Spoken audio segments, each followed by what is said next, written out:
सुषमा मंगला जी आगरा से। राधे राधे गुरुदेव। गुरुदेव, संसारिक सुख नाम की जिस मृग मरीचिका के पीछे हम सब भागते फिरते हैं, उस सुख की परिभाषा अर्थात क्या है महाराज जी? ब्रह्म। ब्रह्म। संसार का सुख क्या है? ब्रह्म। परमात्मा का सुख क्या है? सत्य, चिद, आनंद, सच्चिदानंद रूपाय। यहां ब्रह्म है। भोगो, ऐसा लगता है सुख मिल रहा है, फिर थोड़ी देर बाद देखो फिर नवीन भोग की आकांक्षा, फिर नवीन भोग की आकांक्षा। इस वस्तु से उस व्यक्ति, उस व्यक्ति से उस व्यक्ति, पूरा जीवन हो गया भोगते हुए। कोई हाथ उठा के बोल सकता है अब कछुनाथ न चाहिए मोरे, अब मुझे नहीं चाहिए, मैं तृप्त हो गया? कभी नहीं। क्यों? भ्रम। भ्रम के कारण आपको संसार में सुख प्रतीत हो रहा है। भगवान ने गीता जी में लिखा, दुखालयम अशाश्वतम। ये संसार दुखमय है और नाशवान है। तो यहां सुखालय कहां हो सकता है? सुखालय तो भगवान का नाम, भगवान के चरणारविंद। हाँ, इसी संसार में यदि हम सबका हित करें, परोपकार करें, सबको सुख पहुंचाएं और भगवान का स्मरण करें, तो यही संसार आनंदमय हो जाएगा, यही संसार भगवत स्वरूप हो जाएगा। और अगर भगवान से विमुख होकर चाहे जितने अरबों रुपया एकत्रित कर लो, चाहे जितने बड़े पदाधिकारी बन जाओ, लेकिन तुम्हारे हृदय को शांति, संतोष, धैर्य, निश्चिंतता, निशोकता ये नहीं प्राप्त हो सकती। ये प्राप्त होगी भगवान से ही जुड़ने पर।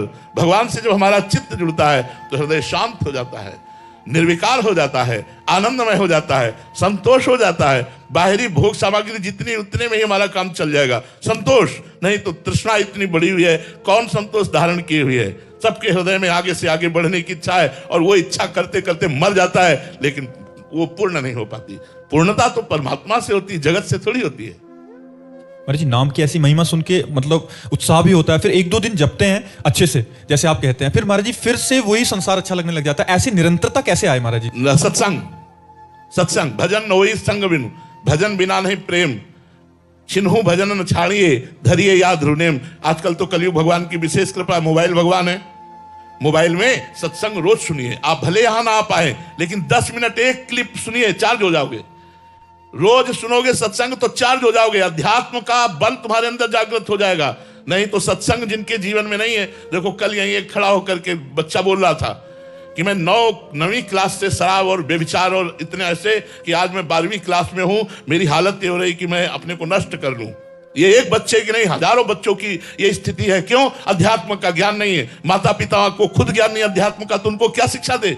टीचर अगर डांट लगावे तो माता पिता उनको रोकते हैं, तो नए बच्चे मनमानी आचरण करके आज गंदे आचरणों की तरफ बढ़ते चले जा रहे हैं। आप देखिए हमारे छोटे छोटे बच्चे, जिनका जीवन ब्रह्मचर्य में होना चाहिए, जिनका जीवन विनयात्मक होना चाहिए, वो माता पिता से अवहेलनात्मक बातें करते हैं, और समाज में वही हिंसक प्रवृत्ति धारण करते हैं। क्योंकि अब उन्हें ड्रग्स चाहिए, तो कोई माई बहन जा रही है, स्वर्ण की जंजीर पहने खींचा और अपना काम चलाया, वो मरे मरे, कोई मतलब नहीं रह गया। तो आजकल अध्यात्म के बिना जो हमारे नए समाज की नई पीढ़ी की हालत बिगड़ रही है, वो अध्यात्म से ही सुधरेगी, बिना अध्यात्म के नहीं। कोमल जी गुरुग्राम से। राधे राधे महाराज जी। महाराज जी, मैं प्रतिदिन भक्तमाल की कथा सुन रही हूँ जो आपके यहाँ होती है। महाराज जी, भक्तों के जीवन को अपनाने का भी प्रयास करती हूँ। महाराज जी, भक्तमाल सुनकर लगा कि संतों का भक्तों के जीवन में बहुत महत्व होता है। उनके संग, सेवा और आशीर्वाद से सामान्य मनुष्य नहीं, एक तुच्छ और दिशाहीन मनुष्य भी मतलब उसका जीवन में भक्ति में हो जाता है। महाराज जी, ऐसे में संत संग करने का और सेवा करने का भाव आता है, लेकिन आज के समय में संत मिलना महाराज जी बहुत दुर्लभ है। ऐसी स्थिति में एक साधक संत सेवा और संत संग कैसे प्राप्त? हाँ देखो, हमको तुलसीदास जी, कबीरदास जी, बड़े बड़े महापुरुष जो हैं, इन पर तो कोई संशय नहीं है ना। हम इनकी छवियां विराजमान कर लें, इनका नाम कीर्तन करें, इनकी लिखी हुई बातें पढ़ें।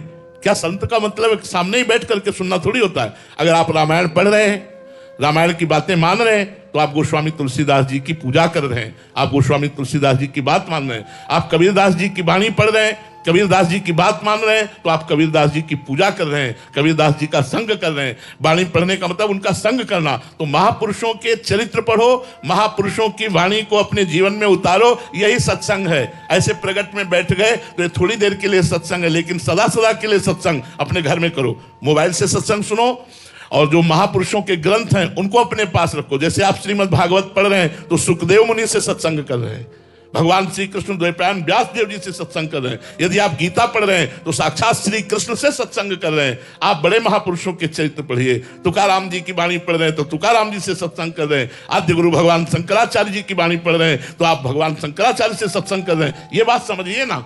महापुरुषों की वाणी का स्वाध्याय करना और उसके अनुसार आचरण बनाना उन महापुरुषों की पूजा ही है। सच्ची पूजा तो यही है संत की। रोटी दे देना, कपड़ा दे देना, ये तो बाहरी बात है। संतों की बात मान लेना ही सबसे बड़ी पूजा है। चेतन भावसार जी इंदौर से। महाराज जी आपके चरणों में कोटि कोटि प्रणाम।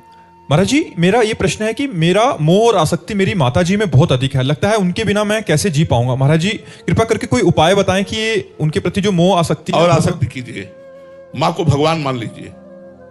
आसक्ति हटाने की जरूरत नहीं है। मातृ देवो भव, हमारा वेद कहता है मातृ देवो भव, पितृ देवो भव, अतिथि देवो भव। माँ में भगवान को देखने लगिए।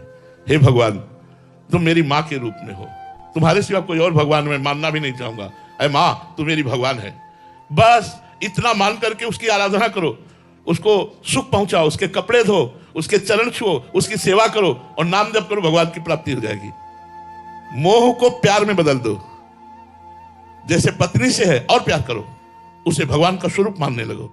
पुत्र से और प्यार करो, भगवान का स्वरूप मानने लगो। बस निषेध है भगवत ध्यान रहित आसक्ति, विधि है भगवत ध्यान सहित आसक्ति। अगर हम भगवत स्वरूप मानकर अपने पिता को, अपने माता को, अपने पत्नी को, अपने पति को, अपने पुत्र को प्यार करें तो आज बहुत बढ़िया गृहस्थी धर्म का पालन करते हुए भगवान को प्राप्त हो जाए। महाराज जी ऐसा प्रेम करने के बाद जब उनसे बिछड़न होगा तो क्या दुख नहीं होगा? क्योंकि हमने भगवान माना था। भगवान कभी बिछुड़ते नहीं हो मेरे हृदय में। जिस समय हम भगवत संबंध मानेंगे उस समय मोह नहीं रहेगा। मोह में बिछुड़ने में दुख होता है, प्रेम में नहीं। प्रेम में भगवान माना है तो मुझे सदैव मेरे साथ है ऐसा अनुभव होगा। उसको कभी वियोग का अनुभव नहीं होगा। वो सदैव भगवान के सानिध्य का अनुभव करेगा। उसके अंदर बिछो नहीं आ पाएगा। मोह में, राग में, आसक्ति में ऐसा होता है, लेकिन भगवत प्रेम में ऐसा नहीं, क्योंकि भगवान निरंतर हृदय में ही विराजमान है। महाराज जी सतत ऐसा भाव बना रह सकता है? हाँ, अभ्यास करने पर। अब गंदा भोजन करोगे, गंदा संग करोगे, गंदा दृश्य देखोगे, गंदे आचरण करोगे तो ये सद्भाव कहां से आएगा? सद्भाव आ जाए तो सब बात बन जाए। आज हमारे समाज में जो क्राइम बढ़ रहा है उसका कारण है असद्भावना, सत्संग न मिलना, शास्त्र स्वाध्याय ना होना, पवित्रता। कौन बेटा अपने माता पिता के पैर छूता है? कौन उनकी आज्ञा के लिए हाथ जोड़कर खड़ा होता है कि ऐसे आज्ञा का पालन? ये हमारे धर्म की रीति है। प्रातः काल उठ के रघुनाथा, माता पिता गुरु नावई माथा, और हाथ जोड़कर गुरुजनों से बात करना। कहां सभ्यता रह गई? कहां सभ्यता? सभ्यता तो विद्या विनयम ददाति, ये विनय है। उद्दंडता पूर्वक बच्चे बात करते हैं। तो अध्यात्म के बिना पूरा जीवन निरर्थक है, ये पक्की बात समझ लो। भूषण जी, राधे महाराज जी। महाराज जी सत्संग के माध्यम से पता चलता है कि बिन सत्संग विवेक ना होई। महाराज जी विवेक को हम किस भाव से समझें? विवेक हमें गलत निर्णय लेने से रोकता है? हाँ, गलत निर्णय रोकने की सामर्थ्य सिर्फ विवेक में है, बुद्धि में नहीं। बुद्धि तो और सलाह दे देगी कि चोरी करना है, हाँ वहां से वहां से वहां, ऐसे करो, ऐसे निकल जाओगे। लेकिन विवेक होगा तो भय पैदा, फंस जाओगे, गलत है, अधर्म है, नहीं, और वो रोक लेगा। विवेक है तो बुद्धि को कंट्रोल में करेगा, बुद्धि मन को कंट्रोल में करेगी, मन इंद्रियों को कंट्रोल में करेगा, और आप बच जाओगे। बुद्धि और विवेक में अंतर कैसे समझे महाराज जी? बुद्धि त्रिगुण से प्रेरित है और विवेक शास्त्र प्रेरित है। सार और असार का निर्णय करने वाले को विवेक कहते हैं, और जो माया से प्रेरित है त्रिगुण के अंतर्गत उसे बुद्धि कहते हैं।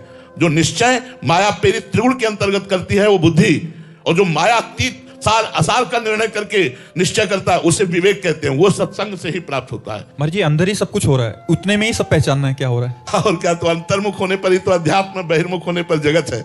बाहर होने पर जगत है, अंदर होने पर अध्यात्म है। अध्यात्म अंदर की वस्तु है, वही अंदर की वस्तु बाहर देख करके परमानंद का अनुभव होता है। मेरे भगवान इतने रूपों में बैठे हैं, इतने रूपों में बैठे, वही अंदर की वस्तु बाहर देखते हैं। भगवत साक्षात्कार बाहर थोड़ी होता है, यहाँ होता है, छाती में होता है, हृदय में होता है। जी बेबी परमार जी मुंबई से। गुरुजी जो सकारात्मक ऊर्जा आपके सानिध्य में रहने से प्राप्त होती है, हम ऐसा क्या करें कि आपसे दूर रहकर भी उसी सकारात्मक ऊर्जा में रहें? सत्संग सुनो, नाम जप करो। सत्संग तो कहीं भी सुन सकते हो, आप दूर देश में भी रहकर सुन सकते हो। सत्संग बहुत कृपा है, कलयुग है, बहुत कृपा है। आप घर बैठे सत्संग सुन सकते हो। रोज एकांतिक होता है, रोज पढ़ता है, रोज आप सुनिए, रोज देखिए, सत्संग सुनिए, और खाली समय मत रहिए। खाली समय रहने से ही ये व्यर्थ का चिंतन, व्यर्थ की बातें, व्यर्थ की क्रियाएं होती हैं। आप बहुत समय कीमती, बहुत समय कीमती, समय से बढ़कर कुछ कीमती नहीं। समय को आप व्यर्थ मत जाने दीजिए। बहुत सावधान होइए। आपका शरीर स्वस्थ है, आपकी बुद्धि ठीक है, आपको समय मिला हुआ है, नाम जप कर लीजिए, परोपकार कर लीजिए, राष्ट्र सेवा कर लीजिए, माता पिता की सेवा कर लीजिए, धर्म से चलिए। कल कैंसर हो सकता है, कल कोई भयानक रोग हो सकता है, कल कोई भयानक विपत्ति फंसा सकती है, फिर आप क्या करेंगे? और मनुष्य शरीर छूट गया फिर तो भैया 83,99,999 योनियां है, क्या क्या भोगना पड़ेगा। इसलिए मनुष्य जन्म में हट करके भजन करो। हम कहते हैं 24 घंटे में 24 मिनट तो भगवान के लिए दे दो यार, तुम्हें पूरा सब कुछ दे दिया भगवान ने। 24 घंटे में 24 मिनट भगवान के लिए दे दो। थोड़ी देर स्वाध्याय करो, शास्त्रों का नाम जप करो। अगर 24 मिनट लग गए तो तुम्हारा बेड़ा पार हो जाएगा। 24 घंटे में 24 मिनट। लोग कहते हैं समय नहीं, हम कई बार विभाग करके समय को बताते हैं कि बेईमानी मत करो समय के साथ, समय तुम बेईमानी में खर्चा करते हो। नहीं, हम कह रहे 24 घंटे हैं, हम 12 घंटे काम के लिए रखते हैं। आप कार्य करो 12 घंटे, 6 घंटे सोने के लिए रखते हैं, 12 6 18, 2 घंटे भोजन के लिए रखते हैं, 18 2 20, 1 घंटे मनोरंजन के लिए रखते हैं, 21। अब कितने बचे? 3 घंटे। 3 घंटे भजन कर लो, तुम आत्मा बन जाओगे। लेकिन कहते हैं हम 24 घंटे बिजी हैं। वाह यार, अच्छी बेईमानी की बात करते हो। कहां 24 घंटे कोई बिजी रहता है? कहां 24 घंटे? केवल मनोराज्य में बिजी रहते हो, केवल व्यर्थ के प्रपंच में बिजी रहते हो। वही जो खाली समय है आप हमें दे दीजिए, हमारी बात मान लीजिए, नाम जप कीजिए, सत्संग कीजिए, शास्त्र स्वाध्याय कीजिए। आपका जीवन उन्नतिशील हो जाएगा। आप लोक में और परलोक में दोनों जगह आनंद प्राप्त करेंगे। सोनाली जी नागपुर से। राधे राधे महाराज जी। महाराज जी, जितनी खुशी मुझे प्रपंच करने में मिलती है उतनी खुशी नाम जप में नहीं मिल पा रही।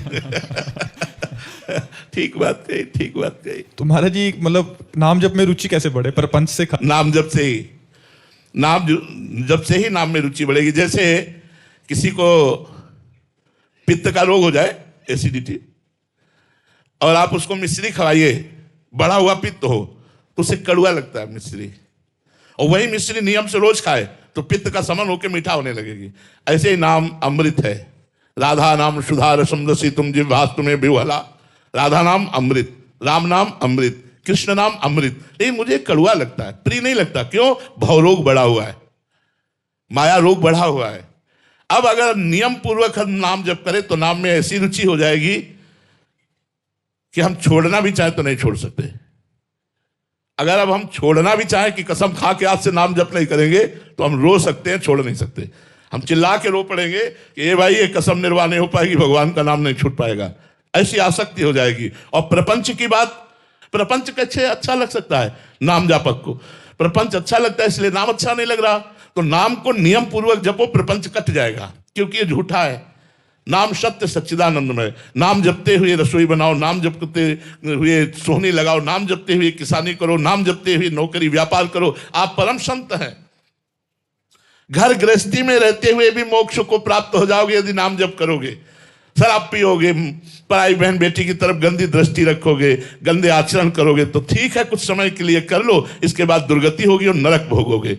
सुअर कुत्ता बनना पड़ेगा। इसलिए होश में होकर भगवान नाम जप करो, प्रपंच से मन को हटाओ, भगवान में बार बार लगाओ।